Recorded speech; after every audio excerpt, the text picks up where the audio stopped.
contre les inégalités, au début des années 2000, de nombreuses entreprises vont passer d'une approche de lutte contre les discriminations, envisagée en termes d'égalité et de justice, à une approche en faveur de la diversité, qui rime avec efficacité économique. Le principe est alors d'utiliser les compétences des unes et des autres pour améliorer la performance de l'entreprise.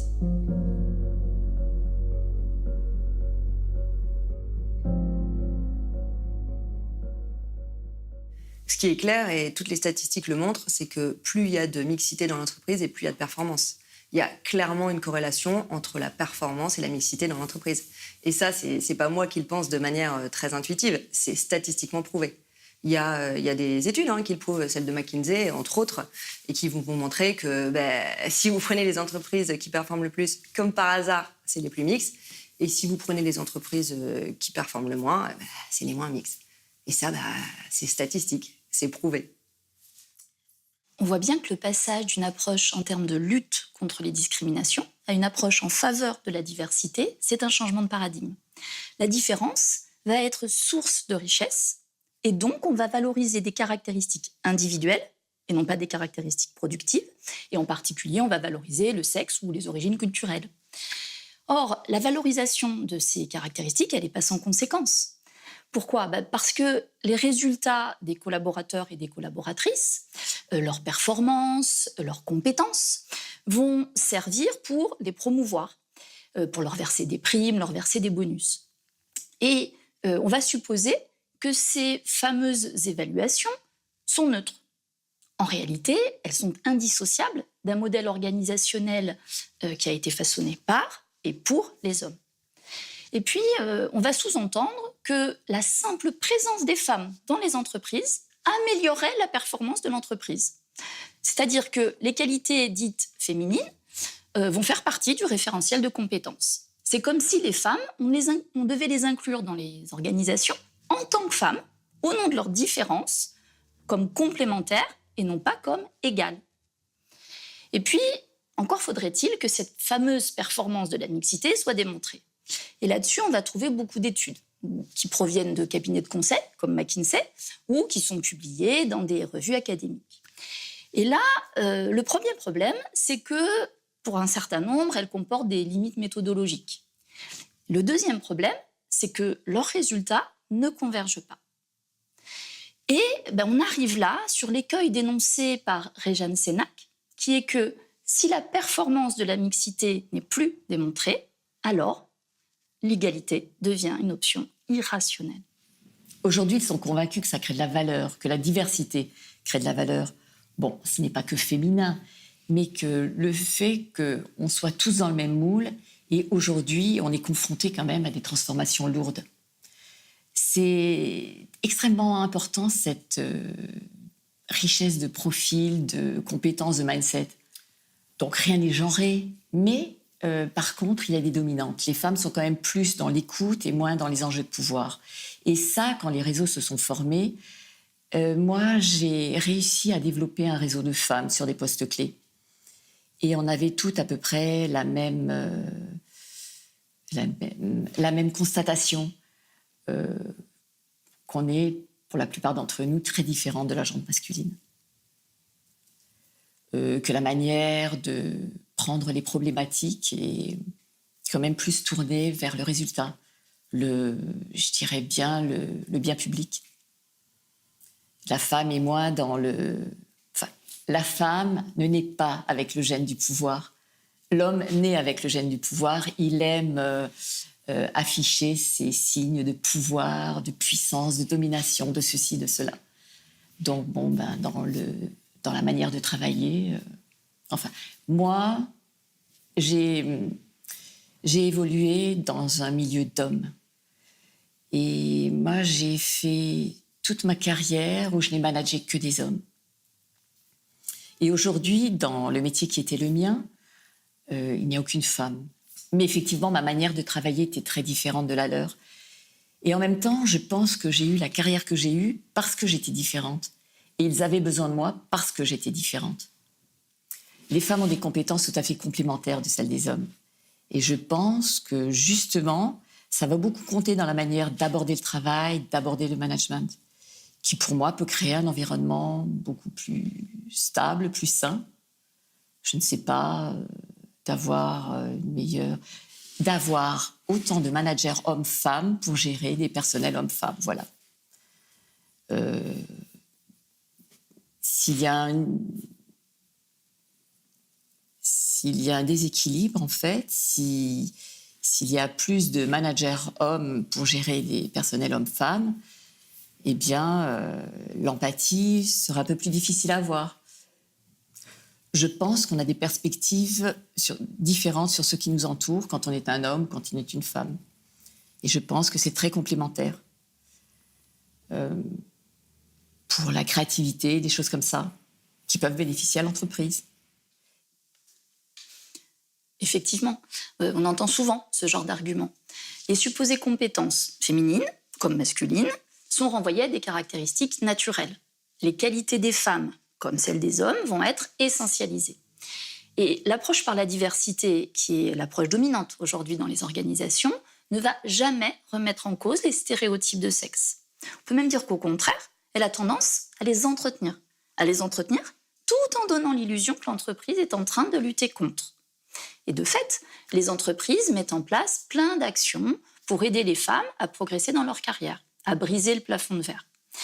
L'objectif de ces formations, c'est que les femmes s'approprient, incorporent ces codes, ces savoir-être, qui sont les codes et les savoir-être nécessaires pour progresser dans la carrière, atteindre des postes plus importants. Mais ces codes et ces savoir-être, les hommes les auraient naturellement, alors qu'ils feraient défaut aux femmes. En fait, ces actions, au lieu de revisiter les normes professionnelles qui restent masculines, viennent les renforcer, les légitimer. On va tout vous expliquer parce que cette séquence a suscité un émoi absolu en préparant l'émission, donc on va peut-être le revivre. Samuel, juste, et je donnerai la parole à Vanessa, elle va tout vous expliquer. Vous avez compris, il y a la partie cliché, puis ensuite il y a je tords le cou au Samuel. Non mais moi, l'émotion que j'ai eue là, c'est que personne n'a réagi dans la salle à l'écoute des florilèges de stéréotypes, parce que tellement on est habitué à penser que les femmes sont sensibles, sont à l'écoute, sont dans l'empathie, eh bien, ça choque personne. Alors qu'en fait... On est très choqués, on est juste bien élevés. D'accord. Moi j'ai vu des femmes qui, quand même, globalement, voilà, Très agressif. étaient agacées dans un sens. Bon, Parce que Exact. je pense que le cœur du sujet, il a fait beaucoup débat, le sujet tout à l'heure, parce que le cœur du sujet, il est là, c'est-à-dire accorder des compétences à un genre. Presque génétique. Oui, c'est ça, comme je disais tout à l'heure. Alors qu'en fait, il y a des hommes sensibles, il y a des femmes qui n'aiment pas, mais c'est pas lié au sexe. C'est pas lié au genre. C'est juste un humain qui est différent d'un autre. Et effectivement, ça a été très bien expliqué. Beaucoup mieux que je ne le ferai, mais je trouve que le vrai niveau de compréhension ou d'incompréhension, on va dire, dans les entreprises, il est là. Et du coup, on surjoue finalement les stéréotypes en voulant les lutter contre. Mais Hélène Caron, je donne la parole à nos deux chercheuses réalisatrices parce que c'est important d'entendre aussi la stratégie que vous avez menée dans cette partie du documentaire. Mais on voit McKinsey, on va pas revenir évidemment sur ce cabinet de conseil dont on a beaucoup parlé, mais tout de même, ces espèces de novlangues utilisées par les DRH, par les cabinets de consultants, par des entreprises qui entourent les DRH, est-ce que ça vous choque? Est-ce que ça vous agace, vous qui portez des politiques publiques en matière d'égalité femmes-hommes?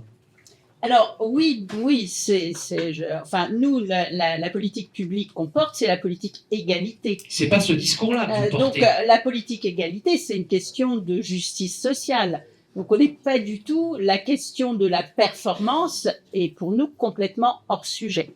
D'autant plus que on voit qu'elle est absolument pas démontrée. Donc, il n'y a rien, il n'y a pas d'études qui le démontrent. Enfin, les études, elles sont parfois elles sont parties avec le but de le démontrer. Donc, on finit toujours par trouver les preuves pour démontrer ce qu'on a décidé de démontrer. Donc ce qu'il faut voir, donc, c'est que il y a malgré tout des représentations des rôles masculins et féminins, et que dans l'éducation des enfants, on induit un certain nombre de choses dans les attentes qu'on leur transmet. Donc, Les jouets genrés. ce qui va activités genrées. faire, donc les filles, ben voilà, elles doivent être calmes, elles doivent être douces, elles doivent rester à la maison, les garçons, ils vont être vers l'aventure, etc. Donc on va induire par ces représentations ce que ensuite on qualifiera de qualité naturelle des filles et des garçons, des hommes et des femmes. Même si Donc, ça évolue, on a vu donc des il ne faut équipes pas de rugby, s'étonner de du football. résultat qu'on a contribué à construire.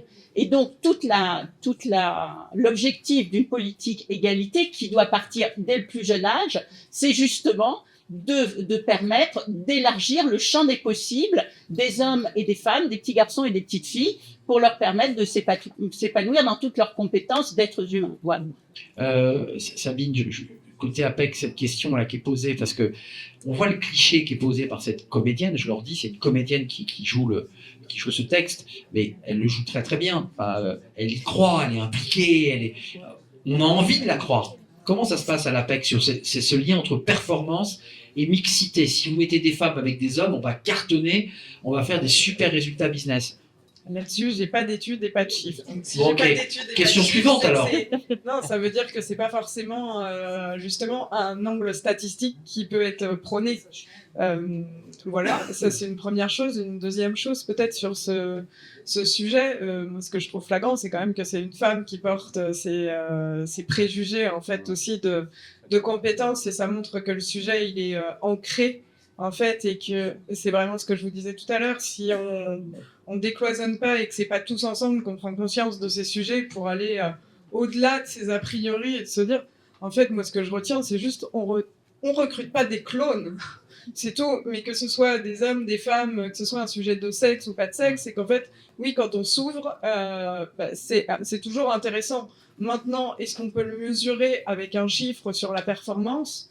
Je crois que c'est pas le sujet. Par contre, une entreprise est une mini-société en tant que telle, et une société, il y a plusieurs profils. Et je donne la parole à Vanessa, à Dominique et Thierry, je voudrais l'entendre aussi sur ce sujet, mais on a le sentiment, en utilisant un peu un mot savant, mais qu'elle sa culture, cette femme, elle dit, mais je suis obligée de prendre les codes des hommes, et d'ailleurs j'ai bossé qu'avec des hommes, il y avait très peu de femmes avec moi, une forme d'acculturation. Elle est obligée de prendre les codes des hommes pour grimper l'échelle sociale. Est-ce qu'il y a de ça dans ce qu'elle décrit?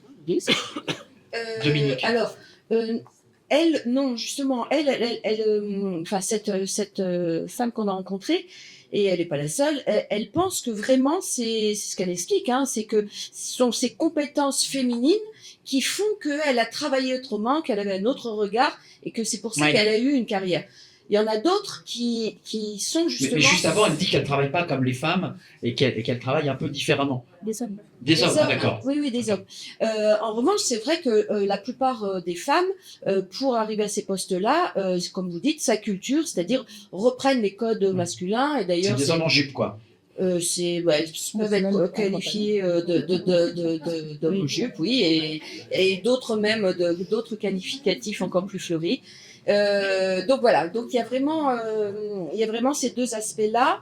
Je voulais dire quelque chose d'autre, mais je ne m'en souviens plus, donc je sais pas.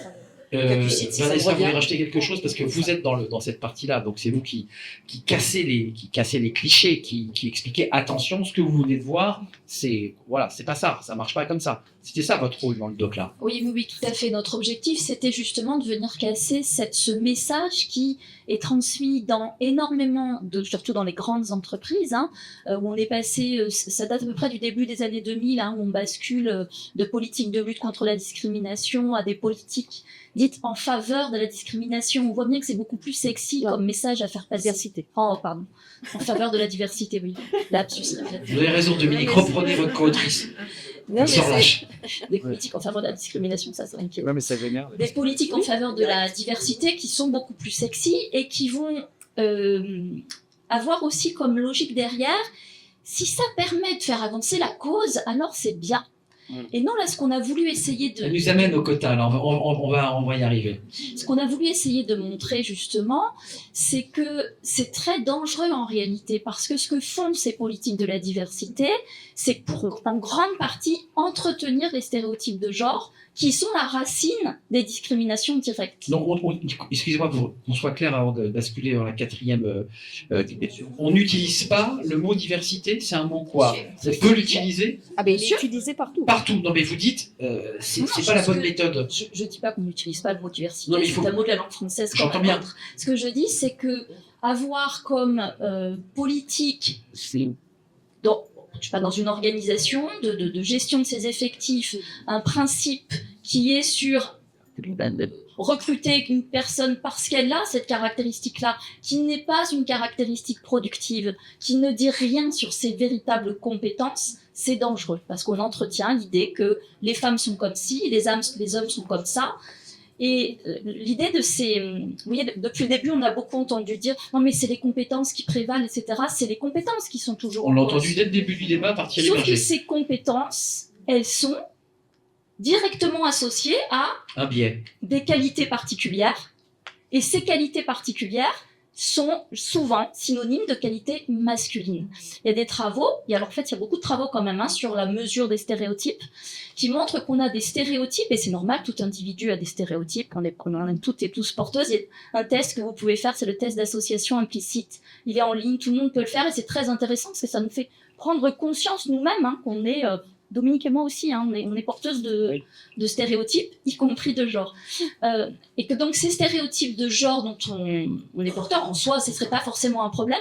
Sauf que ce qu'on associe au féminin et au masculin, c'est aussi, sans même qu'on s'en rende compte, ce qu'on associe au leadership pour le masculin et subordonné pour le féminin. On commence Et à du coup, rentrer dans quand le on cœur gère de... par les compétences, on croit qu'on est neutre, mais non, parce que les compétences pour promouvoir quelqu'un à une fonction de leader, c'est des compétences masculines. On n'a pas le temps ce soir d'ouvrir le débat de l'intelligence artificielle, l'IA générative, qui est ouvert par un certain nombre d'entreprises qui disent, dernière entreprise en date, Hippolyte.ia, qui a fait une étude passionnante, les jeunes veulent être recrutés grâce à l'IA, et ils disent à 82% que ça supprime les discriminations. C'est pire que tout, c'est très Non, mais attendez, je ne travaille pas pour Hippolyte, je vous transmets des études qui parlent de ce sujet. Je ne suis pas mandaté par cette entreprise, que je connais à peine.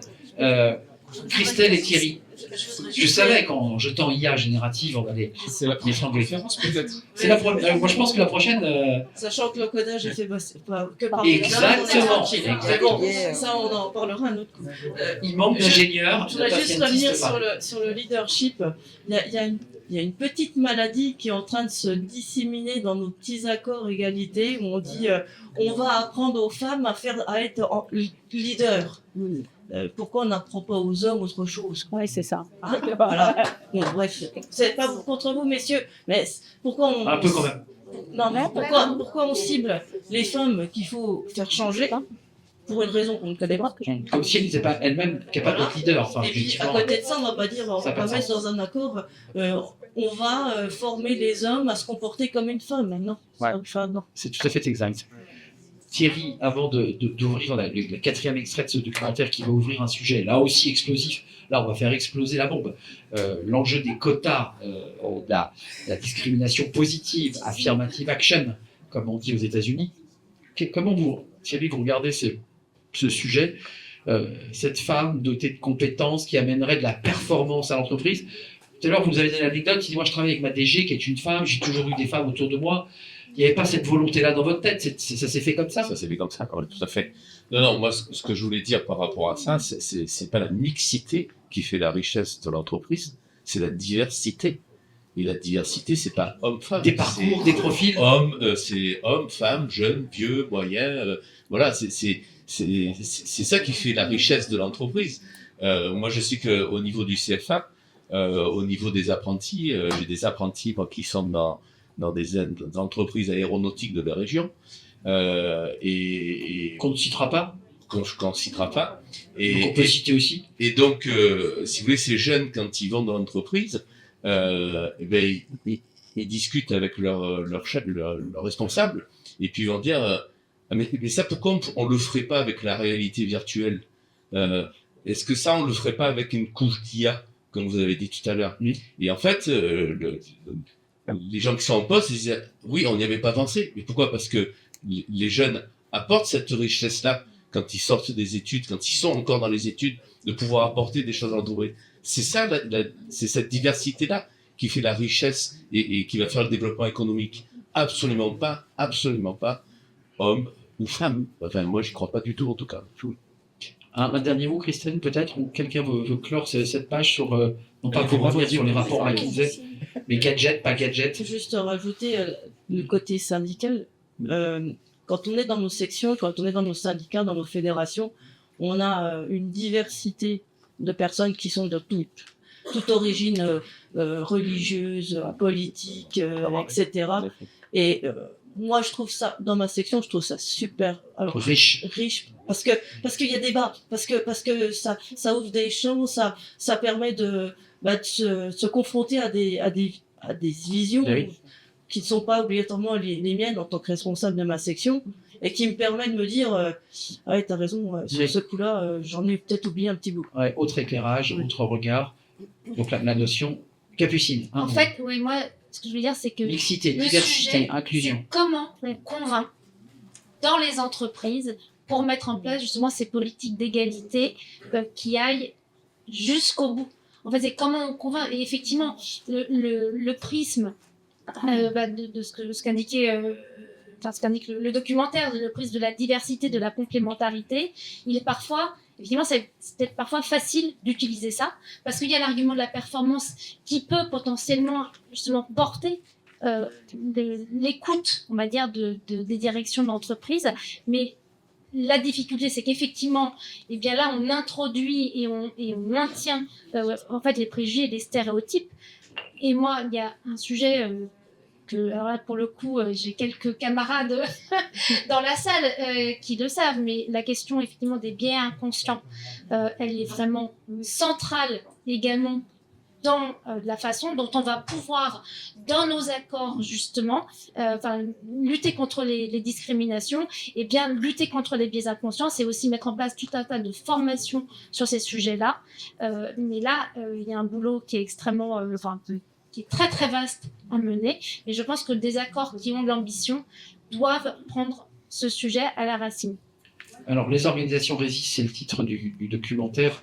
Les femmes en top management. Ouvrons ce 4e extrait et vous aurez la parole parce que je suis persuadé que vous avez des choses à nous faire partager. Cette question qui est, j'ai trouvé que cette phrase était assez incroyable, la complainte des hommes blancs de plus de 50 ans. Dans cet extrait, il n'y a pas que cela, mais vous verrez des hommes qui se retrouvent acculés, inquiets pour leur destin professionnel parce que, évidemment, l'égalité gagne du terrain. On regarde cet extrait, on l'écoute, et puis on va en débattre juste après. Il va y avoir débat, j'en suis sûr aussi. Dans beaucoup de grandes entreprises,